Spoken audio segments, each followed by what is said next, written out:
Thank you चची जान, आपके मशवरे ने तो मेरे दिन बदल दिए हैं। सामिन वकार अहमद, तुम मेरे लिए बने थे, तुम मेरे लिए बने और सिर्फ मेरे बनकर रहोगे।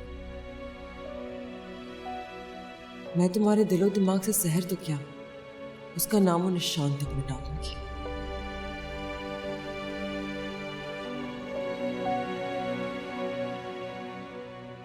Good morning.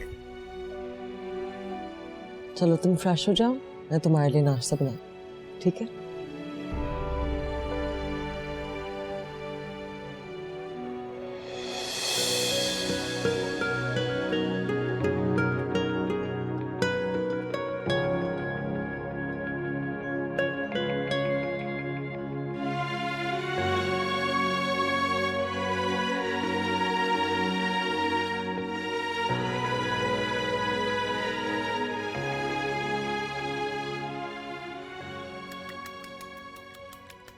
हरीम, ये क्या कर रही हो तुम? क्या हो गया तुम्हें?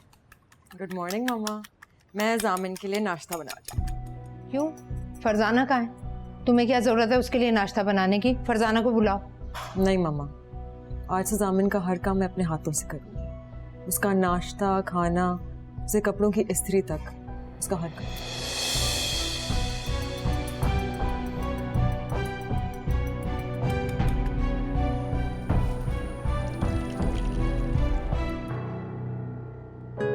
This is for you.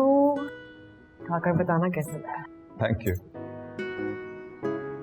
हम भी इसी मेज पर बैठे हैं और गलती से तुम्हारे माँ बाप हैं। हमें भी अपने हाथ का ऑमलेट खिला दो। Of course मामा, मैं सब कुछ तैयार कर चुकी हूँ, फरजाना बस फ्राई करके ला रही है। तुमने बताया नहीं कैसा लगा? खाने तो दो, खाऊंगा तो बताऊंगा ना।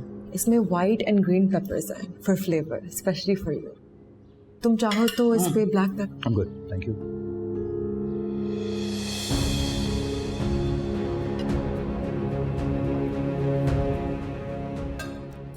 बाबा जूस। नहीं बेटा, मैं चाय पी रहा हूँ।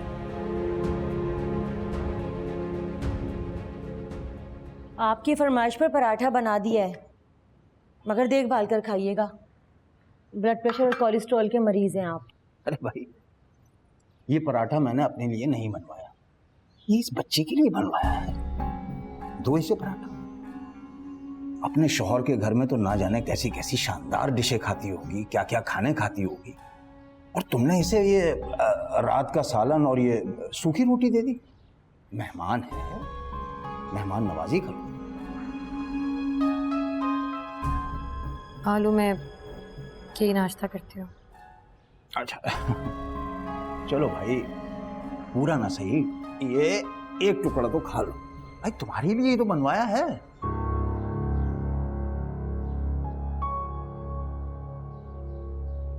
मुझे देर हो रही है, मैं जा रही हूँ। रुको, मैं चाय ला रही हूँ, पीकर जाना। खाला आप बैठे, मैं लेकर आती हूँ।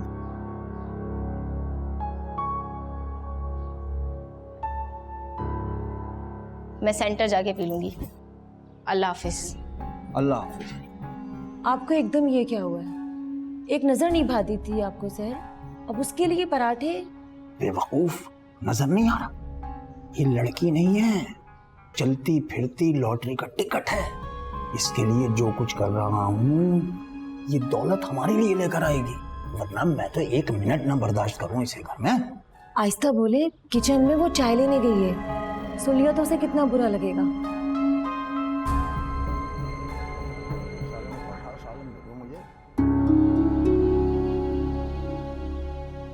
ये सलीम खालू को क्या हो गया है? अचानक मुझ पर इतने मेहरबान क्यों हो गए हैं?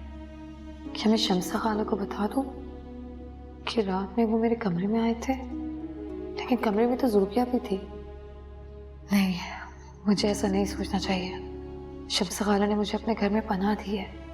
अपने वसवसों से मुझे उनके घर का सुकून तबाह करने का कोई हक नहीं है। क्या हुआ सर बेटा, चाय कहाँ रह गई? जी बस ला रही हूँ।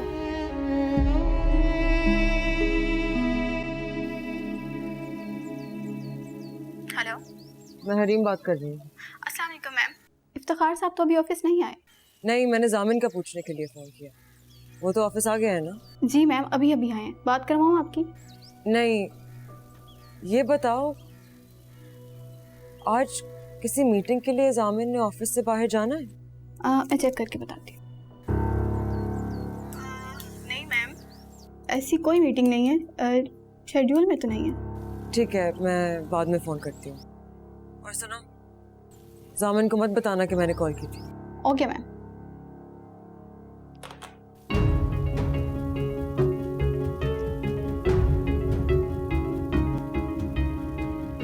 ये लड़की तो बिल्कुल पागल हो चुकी है।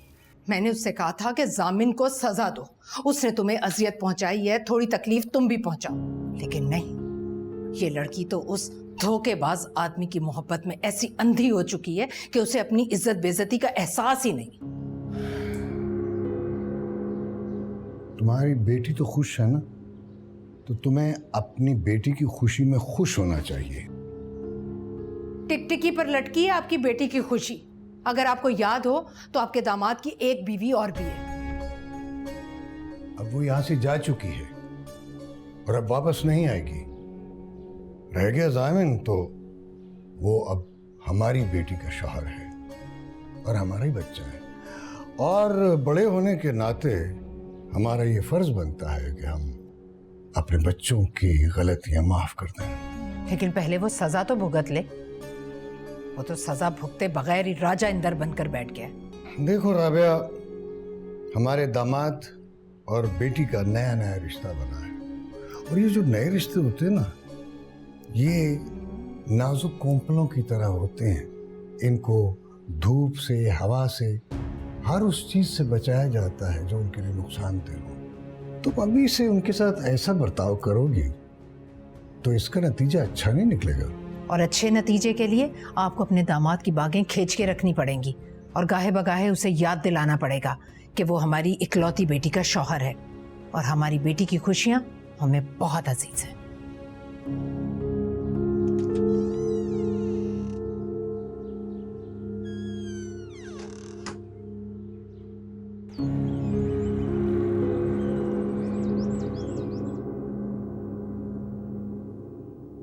आपने बुलाया था? हाँ हाँ, आओ आओ, बैठो।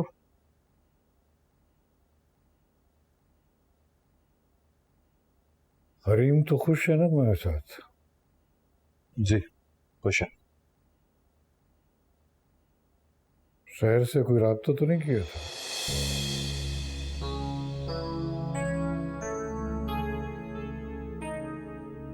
सोच में पड़ गया, इसका मतलब है किया था। जी बात हुई थी, लेकिन क्या? लेकिन उसने बात नहीं की और यह भी कहा है कि आइंदा उसको फोन ना करूंगा।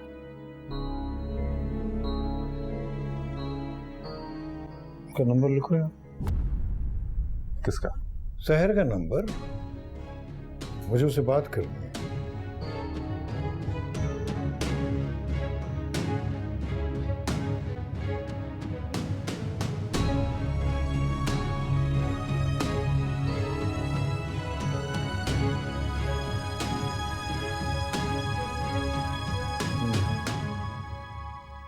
ठीक है, आइंदा तुम इससे कोई राब्ता नहीं रखोगे, और ये बात मुझे दोबारा ना कहनी पड़ेगी। एक हफ्ता हो गया तुम्हारी शादी को, कहीं घूमने फिरने नहीं जाओगे? ताजान अभी सोचा नहीं इस बारे में, एक्चुअली वक्त ही नहीं मिला सोचने का। मुझे यकीन है कि आइंदा तुम्हारी जानिब से मेरी बेटी को कोई तकलीफ नहीं पहुंचेगी, और अगर उसे कोई तकलीफ पहुंची तो ये बहुत सारे लोगों के लिए अच्छा नहीं होगा। समझ रहे हो ना मेरी बात? जी अच्छी तरह समझ रहा हूं। मैंने ट्रैवल एजेंट को टेलीफोन कर दिया है, वो तुम्हारे जाने के सारे इंतजामात कर देगा। लीव एप्लीकेशन दो और हरीम के साथ टाइम स्पेंड करो। अब तुम जा सकते।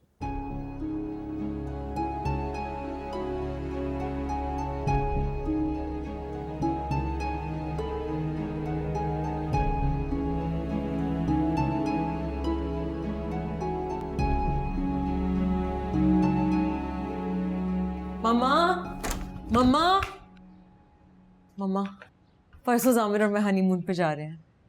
अच्छा, कब हुआ ये? और ये सब क्यों हो रहा है? कब कैसे क्यों छोड़े ना। हम स्विट्जरलैंड जा रहे हैं। कितना मजा आएगा मम्मा। पता है मुझे लग रहा है कि मैं खुशी से पागल हो जाऊंगी। और तुम्हारी ये जाली खुशियां देख देख कर मैं पागल हो चुकी हूँ। आप ऐसा क्यों कह रही हैं?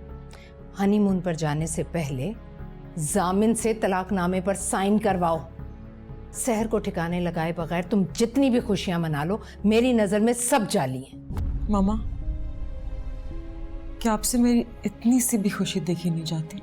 ये खुशी नहीं, धोखा है जो तुम खुद को दे रही हो। और तुम्हारी वजह से हम भी आंखें बंद करके बैठने पर मजबूर हो गए। मामा, आप तो मेरी माँ है। आप तो मुझ पर भरोसा करें। तुम पर तो भरोसा है, लेकिन तुम्हारा वो शौहर, तुम्हारी सास, वो दोनों दो मुँहे सांप है। उन पर भरोसा नहीं किया जा सकता।